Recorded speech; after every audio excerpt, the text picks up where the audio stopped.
Hello, metalheads, it's Tiffy again. Well, today is the day. The Grand Inferno in full has come out, and Tungsten have really hit it out the fucking ballpark. Some of it is hard, some of it is soft. It's really weird.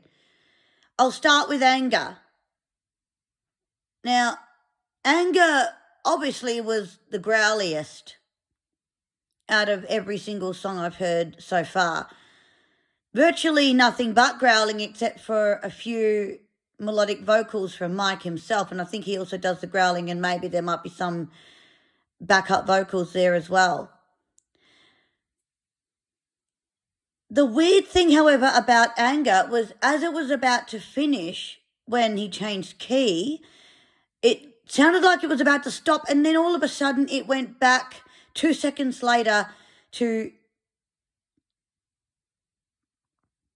C minor, I think it was, and then finished it like fucking 4 seconds later, which is like the really weirdest way to finish. I mean, seriously, come on, Mike and Jewelry Brothers.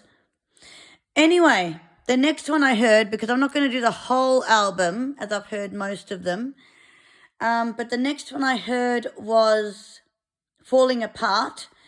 That was also quite growly. And obviously I knew that it was going to be that way just because a lot of Tungsten songs are quite growly anyway. Some of them are nothing but death growls, and then you might get the occasional vocals, the clean ones, just to put it in there, like, you know. Anyway, it really resonates with me as I'm going through a lot right now, so it really resonated with me. And you could hear the pain in his voice as well, as if he was matching my pain. And obviously there were death growls in there as well. Then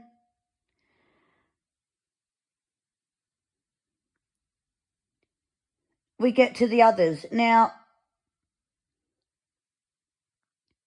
some of them I can't quite remember at the moment, but I do like Sound of a Violin. I do like that. That was quite melodic. But what I actually discovered, and it might just be me, but it seemed that Mike this time was quite further away from the microphone in some of the songs. I don't know why. He just sounded so far away. Not so far you couldn't hear him, but not exactly very close either. So it was difficult, and the guitars seemed to cover up his voice. You couldn't really hear the voice that well. But what I won't lie about is how much energy that album absolutely had. It fucking rocked it. Absolutely fucking threw it out of the ballpark. You would not believe it. I think this is going to be the album of the fucking year.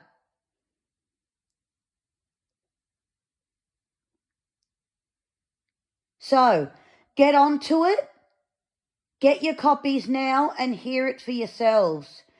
Don't take my word for it. Listen to it yourselves. And when it comes on YouTube, I'll be sending it to Martin Hurinder Yasik of Radio Bloodstream. I'll even ask him to play it, either in full or as different tracks. But I'm telling you now, you do not want to fucking miss this. But don't listen to this one until you've heard the other three, because then you'll know what they're about. As long as you've heard the other three, you'll know what they're about. If you haven't, you'll be confused.